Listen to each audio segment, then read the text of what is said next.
So hello everyone, कैसे हो आप सब। जय श्री केदार, मैं हूं Sachin and welcome back to the channel Uttarakhand Beauty. दोस्तों, ये वीडियो उनके लिए काफ़ी ज़रूरी होने वाली है जो लोग आने वाले दिनों में 4 धाम यात्रा, 2 धाम यात्रा या फिर सिर्फ केदारनाथ यात्रा करने का प्लान कर रहे हैं। दोस्तों, जैसे कि आप सभी को पता है और आप लोग न्यूज़ में भी देख रहे हो कि चारों ही धामों की जितनी एक्चुअल कैपेसिटी है, लिमिट है यात्रियों के दर्शन के लिए, उससे ज़्यादा ओवर लिमिट कैपेसिटी वहां पर यात्रियों की दर्शन के लिए जा रही है। अब ऐसा क्यों हो रहा है ये किसी को समझ नहीं आ रहा है। कोई प्रशासन को गलत बता रहा है तो कोई यात्रियों को। लेकिन अगर यात्री गलत है तो प्रशासन फिर क्या कर रहा है? जब रजिस्ट्रेशन लिमिटेड है और हर एक धाम की अपनी पर्टिकुलर कैपेसिटी है तो उस लिमिट से ओवर यात्री दर्शन के लिए कैसे जा रहा है? अगर वो बिना रजिस्ट्रेशन के जा रहा है दर्शन के लिए तो प्रशासन को उनको यात्रा पर जाने से रोकना चाहिए। अब इसमें प्रशासन की यहाँ पर गलती है, लेकिन यहाँ यात्रियों की गलती भी ये आती है कि जब उनके पास रजिस्ट्रेशन ही नहीं है तो वो लोग यात्रा पर क्यों आ रहे हैं। आप यात्रियों को थोड़ा खुद सोचना चाहिए कि जब इतना क्राउड है, भीड़ भाड़ है, तो आप अपनी यात्रा को कैंसिल करें। लेकिन ये बात उनके लिए एप्लीकेबल होगी जो बिना रजिस्ट्रेशन और बिना किसी प्री अरेंजमेंट के यात्रा पर आ रहे हैं। लेकिन जिन यात्रियों ने अपना प्रॉपर डेट वाइज रजिस्ट्रेशन किया हुआ है, होटल एडवांस में बुकिंग किए हुए हैं, हेली सर्विस ऑलरेडी बुकिंग है, तो वो यात्री अपना प्लान कैंसिल कैसे कर सकते हैं? उनको तो यात्रा पर आना ही होगा, अदरवाइज उनका काफी ज्यादा लॉस हो जाएगा। लेकिन जिन यात्रियों के पास रजिस्ट्रेशन ही नहीं है वो लोग अभी यात्रा पर ना आए, उनसे हम लोग सिर्फ यही अपील कर रहे हैं। और आप लोग ये सोच रहे हो कि आपको हरिद्वार या फिर ऋषिकेश में आकर ऑफलाइन रजिस्ट्रेशन मिल जाएगा, तो ये भी आप गलत सोच रहे हो। बिकॉज 31 मई तक ऑफलाइन रजिस्ट्रेशन पूरी तरह से क्लोज्ड है, बंद है।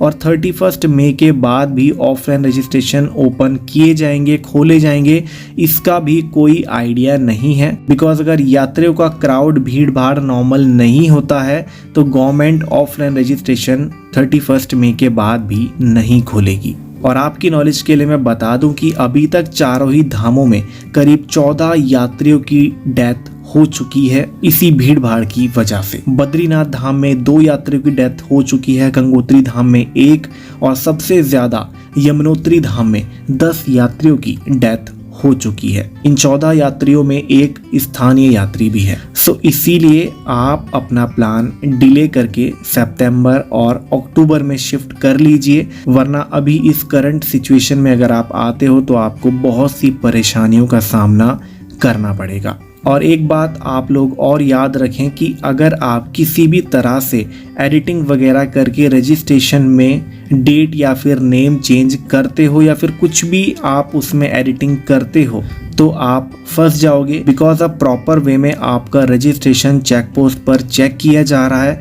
वहाँ जो आपके रजिस्ट्रेशन लेटर में QR कोड है उसको स्कैन किया जाएगा और जो उसमें एक्चुअल डिटेल है वो उनकी स्क्रीन पर आ जाती है। जो आपने एडिट करके वहाँ पर फिल की होगी वो अनवैलिड होगी। जो QR कोड को स्कैन करके डिटेल उनके पास आएगी वही डिटेल वैलिड मानी जाएगी और इस केस में आप फंस जाओगे। और इन केस आपको कोई बोलता भी है कि हम आपको रजिस्ट्रेशन करा कर देंगे तो आप इस फ्रॉड में बिल्कुल भी ना फंसे, क्योंकि रजिस्ट्रेशन ऑनलाइन और ऑफलाइन पूरी तरह से इन दोनों ही मोड में क्लोज किए गए हैं।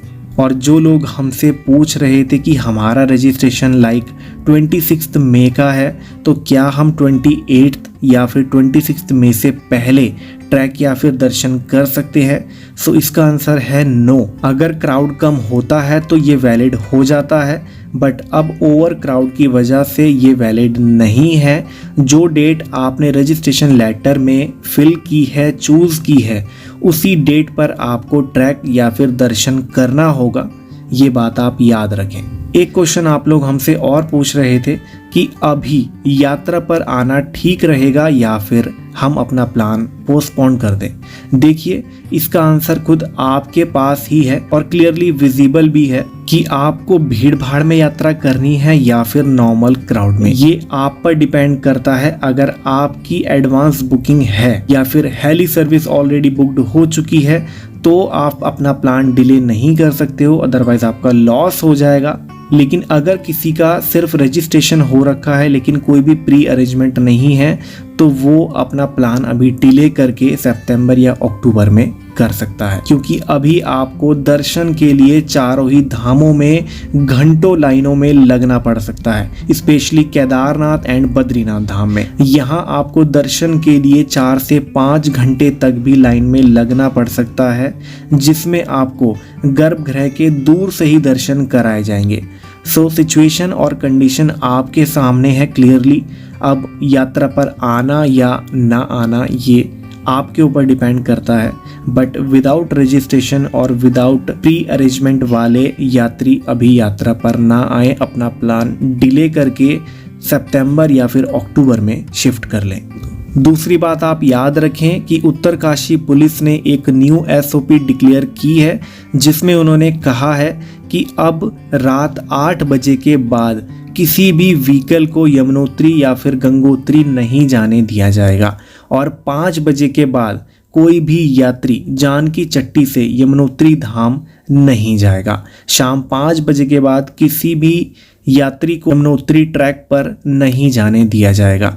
तो ये बात भी आप लोग यात्रा पर आने से पहले याद रखें। सो आई होप दोस्तों ये वीडियो आपके लिए हेल्पफुल रही होगी। चारों धामों की करंट सिचुएशन का आपको पता चल गया होगा और अब आप डिसाइड कर सकते हो कि हम यात्रा पर आए या फिर नहीं। सो वीडियो हेल्पफुल रही हो तो आप जरूर से लाइक करना और शेयर करना उनको जो आने वाले दिनों में यात्रा पर आने का प्लान कर रहे हैं।